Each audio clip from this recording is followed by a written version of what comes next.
Our top story tonight, Jameson Williams has been suspended for 6 games for violating the NFL's gambling policy.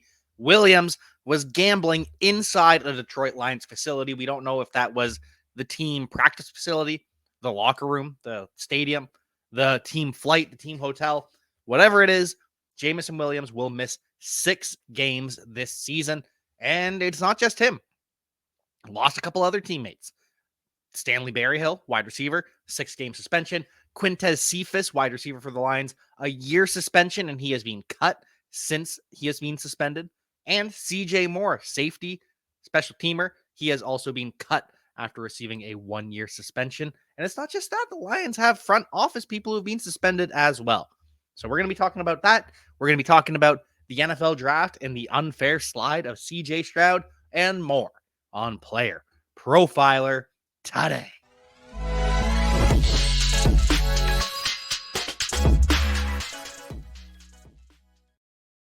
So Jameson Williams has been suspended, and I honestly have a lot of feelings on this. I have a lot of conflicting feelings on this. So Jameson Williams, he has been suspended for 6 games. He gambled on college sports. We don't know if that is college football, March Madness, whatever. Jameson Williams bet at an NFL facility, and that apparently results in a 6-game suspension. Now, Ian Rappaport, one of the big news breakers around the NFL, he comes out and in his report admits, honestly, I didn't know this was a punishable offense. I had no idea that you could not gamble on other sports inside an NFL facility. And I've read the manual. I've read the gambling policy, and I must have missed it because I just didn't know. And that's interesting.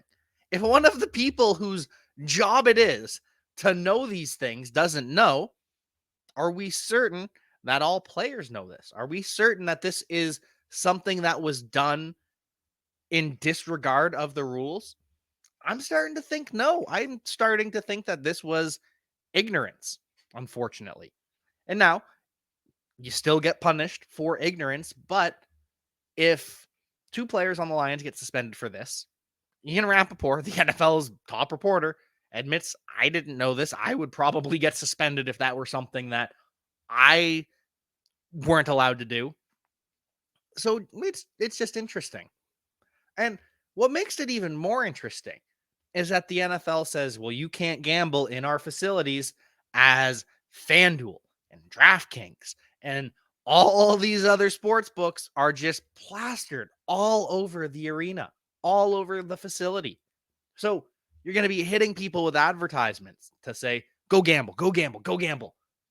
Not you, though, players, not you. And absolutely, you should not be allowed to bet on NFL games. It sounds as though that is what CJ Moore, Quintez Cephas, Shakatoni, sounds as though that's what those 3 did. And even though none of those players are making an impact, Quintez Cephas spent the year on IR. CJ Moore has a bit of an impact on special teams. And then Shakatoni is a reserve for the Commanders. But you can't bet. Even if you have no impact, you can't bet on NFL games. But to suspend players for 6 games for the location they place their wager is, I don't know. It feels a little ticky-tacky. I could go 5 steps outside and I can place my bet there, but I can't place my bet 5 steps backwards. I don't know. I feel as though this is the NFL making a statement, but I don't know if it's the right one. But also, ultimately, it doesn't matter what I think, what the fans think, because the NFL is just going to do what they want. The fact that gambling on a non-NFL event is comparable to some of the other things that get 6-game suspensions, including domestic issues, it's a joke, but it's the NFL, and they just do what they want. So how does this impact the Lions? It's not good, obviously. Jameson Williams was going to be relied on heavily this year. He was going to be the 1-for-1 replacement to DJ Chark as that stretch X. Now, he'll still do it for 11 games, And the fact that he's only suspended for 6 games means he is allowed to participate in the offseason. So Jameson Williams will be at every single practice this offseason. He will be at every single preseason game this offseason. And just after that third preseason game, after the final preseason game, he will be asked to leave the facility. He will not be able to hang out around the Lions locker room. And then the suspension will start, which is good because he missed his rookie camp. And so being able to at least participate in camp, gain some of that chemistry with Jared Goff, that is all going to be extremely helpful. But they're going to miss him. They let DJ Chark walk with the knowledge that Jameson Williams was going to replace his role stretching the field. Now, you still have Amon-Ra St. Brown as your alpha.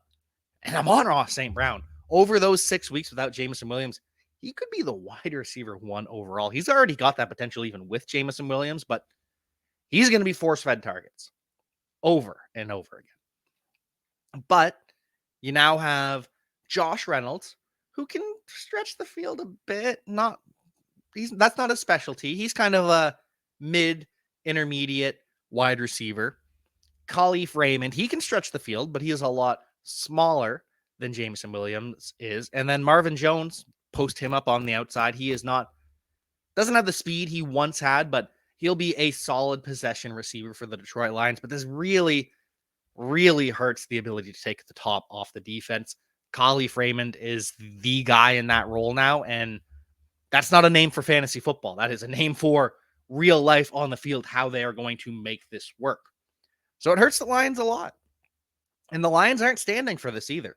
The Lions cut Quintez Cephas immediately after the suspension was announced. They cut CJ Moore, who they just re-signed, I think 3 weeks ago. Cut him immediately after the suspension was announced. And the Lions fired multiple staff members across different departments for violating the NFL's gambling rules. And of course, there are people that will come out of the woodwork and say, oh, this is the same old Lions. This is what we expect from the Detroit Lions. No, that's not that. It's an unfortunate error. It is clearly a cultural issue within the Detroit Lions facility, but I don't believe this is something done out of malice. I believe this is an oversight that Ian Rappaport even admitted that he has had. And so in the long run, I think this will just be a little blip on the radar. But I heard a good take on Jameson Williams today. People are saying, well, now's the time to buy low on Jameson Williams. No. Our very own friend on the Sonic Truth podcast, Alan Seslowski, says, no, that's not how this works. Jameson Williams doesn't just become a buy low now. You couldn't buy him before. You could not get any shares of Jameson Williams across Dynasty. No one was parting with Jameson. Now, he's achievable. You're still going to have to overpay. You're going to have to pay heavy. You are going to have to pay what he is worth, but he's now attainable. So this is the thing we have to remember with Dynasty. It doesn't just become a buy low on Jameson Williams. No, he is still expensive as hell, but people might actually be willing to part with him instead of saying no on principle. So a lot to digest here. Amon-Ra St. Brown, still good as gold. Jameson might be a sneaky redraft value when he returns. I'm not sure. He's going to miss 6 games, which sucks, but could end up being a value depending on where the ADP adjusts to. And how do the Lions respond in the draft? Does that push wide receiver up their board? Daniel Jeremiah, he talked about the Detroit Lions before this news came out, said Devon Witherspoon, which we know, Bijan Robinson, which we've heard whispers of, Miami cornerback Tyreek Stevenson, and Michigan tight end Luke Schoonmaker could be the first 4 picks of the Lions. That is what he is hearing. Wouldn't that be something? A corner, a running back, a corner, and a tight end. I would not be thrilled as a Lions fan if that was the draft, but stranger things have happened. And speaking of the NFL draft, and speaking of all the excitement that is to come at Player Profiler, we do have to hear a word from our friends who support Player Profiler. And no one supports Player Profiler like Underdog Fantasy. Let's take a moment to talk about Underdog Fantasy. Now, many of you have already signed up. Thousands have signed up from Player Profiler already over the years. Underdog has supported us since 2020. Much of what you see on Player Profiler is because of Underdog, because of their support. Get the Underdog app, plug in that promo code Underworld, and they're making the NBA fun. Their NBA pick'ems, it's changed my Wednesday night. It's changed my Sunday afternoon. I used to play Underdog just for the best ball drafts. I mean, the best ball drafts are amazing. These draft rooms fill so quickly, and you can win life-changing money. You want to take advantage of all the sleepers we talk about on this show? Well, what better place than in an Underdog draft room to do that? And I recommend taking your Underdog play to the next level by diving into their NFL pick'ems. It's important to correlate those NFL pick'ems. You can pick both the quarterbacks and the wide receivers to exceed expectations. Correlate them, and you can 5x your payout. Bada bing, bada boom. Underdog Fantasy, the promo code is Underworld. For an instant deposit match up to $100, Underdog is the truest friend of the Underworld. I love Underdog, the pick'ems, the best ball, just all of it. They are truly just such a friend to the Underworld, and we are lucky to have them. As are you. You are lucky to have Underdog Fantasy in your life, and you are lucky to have Player Profiler and Player Profiler Today to bring you all of the news, to sift through all of the rumors, all of the fugazi, and there is plenty of it. And perhaps the biggest fugazi right now in the NFL is the S2 cognitive test from quarterbacks. Because we found a leak where all of the scores were announced. Bryce Young, 98%. Jake Haener, 96%. Will Levis and Jaron Hall tied at 93%. Clayton Tune stood out as well, 84%. Anthony Richardson stands out, 79%. And then we dropped down Hendon Hooker, 46%. CJ Stroud, 18%. Well, that sure sounds scary. Possibly that could explain why CJ Stroud is plummeting so much. NFL organizations, they love this S2 test. Then we hear a couple of other things. We hear from the founder of the S2 test that no, these leaks are lies. I don't know who's reporting these are the scores, but that's not what they are. And then we also get a retweet from friend of the show, DF Bean Counter. He's been on the Mind of Mansion plenty of times, but he gets a quote tweet from a past tweet from the S2 company saying that no, this isn't a test that assesses if you're going to be a hit in the NFL or not. This is a how you learn test. This is to identify the way you learn, the way you process and take in information. This doesn't mean you are stupid and can't process if you get a low score. Huh. Isn't that interesting? Isn't it interesting that the company that created this test has had to come out and say, no, all of these claims are weird and we don't like it. So stop. Because that's not how this test works. So who has the motivation to leak all of this stuff, to lie about CJ Stroud to push him down the board? Well, I was chatting with our friend Anand Nanduri, who I will be with in Vegas. Cannot wait to meet Anand face to face.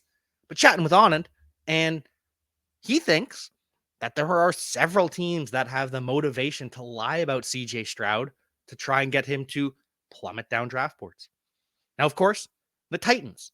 The Titans we know have been linked to CJ Stroud, have been linked to trading up to 3, trading up to whatever position they have to get a quarterback.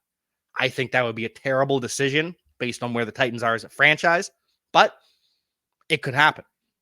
It could also be that the Raiders are pushing this agenda that CJ Stroud isn't what we think he is, so he falls. Maybe the Commanders, maybe the Bucks, maybe the Falcons. There are lots of teams that have incentive to lie about CJ Stroud to push him down the draft board for other teams so they can capitalize. And speaking of the NFL draft and where people are going to go, Vegas is very confused. Vegas is especially confused about that second overall pick. Now, you remember, we've been covering this for a while. First, it was Bryce Young because CJ Stroud was the favorite to go 1. Now, it's shifted, or after that, it shifted to CJ Stroud because Bryce Young was going 1. Then after that, shifted to Will Anderson. Then after that, it shifted to Will Levis. And then after that, it shifted back to CJ Stroud and Will Anderson. They shared it. And now it has shifted again to Tyree Wilson, the Texas Tech edge defender. And listening to Daniel Jeremiah talk about this, he's not so sure. Now, there is some steam that the defensive line coach from the Houston Texans went to Texas Tech, so he's got connections in the building. But D'Amico Ryans went to Alabama, and would D'Amico Ryans be allowed to ever speak to Nick Saban again if he took a different edge defender over the pride and joy of Nick Saban? I don't know about that. I'm leaning Will Anderson to the Houston Texans. I think they're passing on a quarterback, but we'll see. We'll see how that shakes out. We'll see what the third overall pick is, because now CJ Stroud is the favorite to go third. For the longest time, it was Anthony Richardson. But now Richardson has fallen to plus 300. So it's not that far that he has fallen. But Stroud, plus 250, the favorite to go third overall in a trade up to whatever team is lying about him, which he's never going to find that out, right? The Titans, the Raiders, they're never going to admit, hey, yeah, sorry that all those rumors that you were stupid came out. Yet we started those, but we just did it because we really, really like you. Yeah, that's toxic. That is toxic behavior. They're never going to admit it, so I feel bad for CJ Stroud. But whoever trades up to 3 and drafts him, if that is the case, they're the team that was lying about him. Now, Will Levis, he's actually even more certain to go to the Colts at this point. He has gone from minus 110 to minus 125 every day. Just more and more certainty that Will Levis will go to the Colts. The Seahawks at 5, though. This one has shifted. We heard that Jalen Carter could end up there. Daniel Jeremiah saying, I don't know about that. The Malik McDowell situation with the Seattle Seahawks may scare them away from Jalen Carter, which is why Tyree Wilson and Will Anderson are the co-favorites at 5. Devon Witherspoon, still the favorite for the Lions at 6. I wonder if that will shift with the news of Jameson Williams, if that they'll pivot, or maybe 18 or the second round is where they draft a wide receiver. I don't know. Let me know what you think, because there's no wide receiver worth taking 6, so don't think it would change 6. But anyways, 7th overall is still Christian Gonzalez. 8th overall is still Nolan Smith, so that would be Gonzalez to the Raiders or whatever team trades back, and Nolan Smith to the Atlanta Falcons. Darnell Wright has shot up the board for the Chicago Bears. He is now tied with Jalen Carter for the favorite to go 9th overall. It appears that the Bears have a favorite offensive tackle in this draft, and it is not Peter Skoronski like I thought. Peter Skoronski instead, the favorite to go 10th overall to the Philadelphia Eagles, which would mean Paris Johnson falls outside of the top 10, which would be a steal for whoever lands him. If the Titans stay put at 11 and land Paris Johnson, that is a home run. Don't trade up, Tennessee. It's only going to hurt you. We're also hearing steam, though, that the Bears could take Bijan Robinson. Daniel Jeremiah mentioned that recently. We're also hearing a lot from Peter Schrager. Peter Schrager, a lot of different opinions on Peter Schrager, but he is great at relationships with the NFL. So Schrager puts out Mock Draft 1.0, and every single team is calling him to let him know, why'd you do this? No, that's not what we're even remotely thinking. Or sometimes they say, why don't you have Emmanuel Forbes in the first round? So sounds as though teams love Emmanuel Forbes. They think he's going round 1. Same with Anton Harrison. Teams were calling Peter Schrager saying, nah, you got to have Anton Harrison in the first round. We're not the team taking him, but he's going to go first round. And then there were other teams on the opposite end who were mad at Peter Schrager for putting Jonathan Mingo in round 1. How could you do that? We want him in the second. We want him high in the second. Peter, why would you put him in the first round? That hurts our chances of getting Jonathan Mingo. And again, maybe these are all lies, these are all smoke screens, but the fact that teams are expressing disappointment that Mingo, who is mocked in the third round a lot of the time, player profiler higher on Jonathan Mingo than a lot of people. The fact that teams are saying you should lower him because we like him. That is interesting and not surprising because Mingo is the only alpha profile in this class at his size, at his speed. Now, that's not to say he is an alpha receiver, just that he has that body type and will play in the NFL for a long time. And this is why I like listening to all of these podcasts. This is why I like listening to all of this NFL news, all of these breakdowns and podcasts and just everything, because it's a lot of information to take in, but you can usually figure out what's true and what's not. It usually isn't too hard to tell who's lying and why. So it's fun. It's fun to read all of the reactions, all of the news. And it has also been extremely fun to read the reactions to the Arizona Cardinals jerseys. People have been unhappy with the way the Cardinals are presenting themselves. And I kind of get it. They were underwhelming, to say the very least. We'll pull up a picture here. I will say they did a great job with the all white jerseys, but the Reds, I thought this was the Arizona Cardinals. I did not realize that this was the Utah Utes, because that's pretty much what they did, right? Cardinals pretty much just ripped off the Utah jerseys, which I don't know. Utah's fine, but that's the team you want to emulate. That's the team that you're going to steal from is Utah. I don't know. I just don't get it. It's not for me, but let me know what you think. What are your thoughts on the Cardinals jerseys if I can get them to come up? Here we go. We have the B red, C red, which was just so disappointing. It was just so disappointing. The most college football jerseys that I have ever seen. I mean, look at them. Just look at them. That looks like you are creating an expansion team in NCAA 14. I mean, what are we doing here? State name on every they put Arizona on the back for every or on the front. I don't know. I just state name on jersey for the first time ever. Oh, very needed. Very exciting. Game changer for the Arizona Cardinals. Perforated twill numbers with silver outline. And I'm sure someone worked very hard on these. I don't want to take them apart too badly, but it's so underwhelming. It's supposed to be a new era for the Cardinals, and just everything we get is kind of bleh.